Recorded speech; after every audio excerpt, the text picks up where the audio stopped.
Olá, queridos, bem-vindos a mais um Eu, Você e a Bíblia. Nesse episódio nós vamos falar sobre salvação e nós temos vindo falando sobre algumas bases fundamentais para a vida cristã, falamos sobre oração, sobre adoração, não é? E hoje nós vamos falar sobre salvação, que também é a base para a nossa vida cristã. Lá em Mateus capítulo 1, versículo 21, a palavra de Deus fala que o anjo aparece para Maria e fala: tu terás um filho, né? E por-lhe-ás o nome de Jesus Cristo, porque ele salvará o povo dos seus pecados. Então, Jesus ele veio para nos salvar, mas o que é salvação? Sabe? Do que, na verdade, eu preciso ser salvo? Por que eu preciso de um Salvador? Então, são perguntas que nós fazemos e que é importante nós sabermos para o fundamento e consolidação da nossa fé, mas também para que possamos saber dar respostas àqueles que nos perguntam. Então, falando sobre salvação, primeiro, o que é salvação? Salvação é o livramento que Deus nos dá, sabe? É a proteção. Nós usamos até esse termo diariamente, sim ou não? Nossa, eu fui salvo bem na hora. E eu ia caindo num buraco, na hora alguém me salvou. Quer dizer, me livrou do dano. Alguém que me protegeu, livrou-me, né? Ele fez com que eu não passasse por aquele dano, não sofresse aquele dano. Então, salvação é isso, é livrar do dano, é livramento, é chegar a uma meta com segurança, é proteger alguém do perigo e do dano que aquela pessoa poderia sofrer. Então, isso é salvação.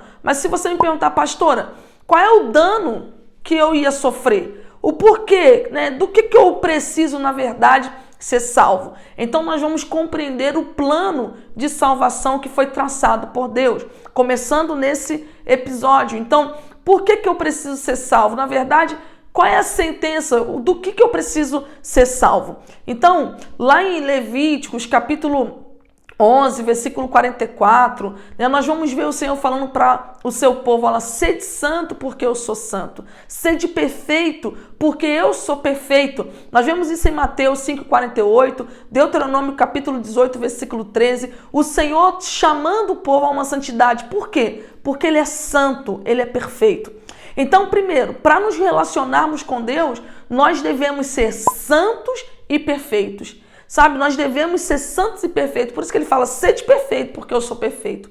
E por que isso, pastora? Porque se ele é um ser perfeito, jamais ele poderia se relacionar com alguém imperfeito. Se ele é um Deus santo, ele não pode se relacionar com alguém que é impuro. É como alguém, né? Se você tem um bom caráter, se você é uma pessoa com uma boa índole, né? Uma boa educação, você não consegue se relacionar com alguém que não tem aqueles padrões seus, né? Imagina alguém que é certo, justo, não consegue se relacionar com alguém que é mentiroso, que é enganador, sabe? Porque nós temos um padrão de justiça. Agora imagina Deus sendo perfeito. Ele estabeleceu isso, ele é perfeito. Então ele não pode se relacionar com alguém que é imperfeito. Então, primeiro por isso. Segundo, porque a Bíblia diz em Romanos 6,23 que o salário do pecado é a morte. E o pecado é a transgressão da lei de Deus. Então, quem transgride a lei de Deus recebe uma sentença, é a morte. Ele deve ser punido com a morte. Foi estabelecido por Deus. E agora eu te pergunto, será que tu tens pecado? Quem é que não tem pecado? A palavra de Deus diz que aquele que disser que não tem pecado já é mentiroso, já é pecador, já está mentindo, porque não existe quem não peque. Nós nascemos com essa natureza pecaminosa do pecado. Não, perdão, apesar de ser redundância, né? Nós nascemos com essa natureza pecaminosa. Então, não há quem não peque. E agora, né? Se peca e deve receber a morte, então nós temos um problema. Porque se nós reconhecemos que nós somos pecadores, então há uma sentença contra nós. Há uma condenação para a nossa vida. E a condenação é a morte.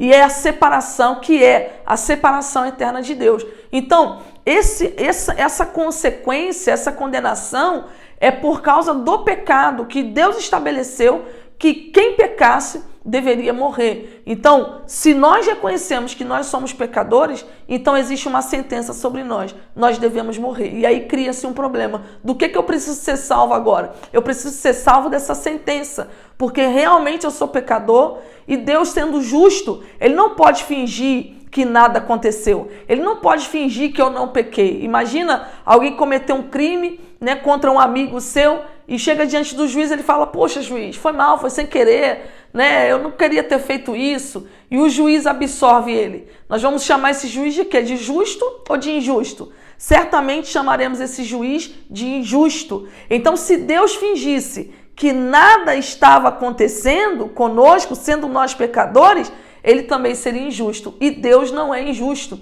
ele é justo. Então ele tem que aplicar a lei. E a lei é: quem pecar deve morrer, Romanos 6:23, o salário do pecado é a morte. Então temos um problema. Do que eu preciso ser salvo? Eu preciso ser salvo dessa sentença do pecado. Estamos no impasse, certo? Eu realmente pequei, eu realmente tenho um pecado.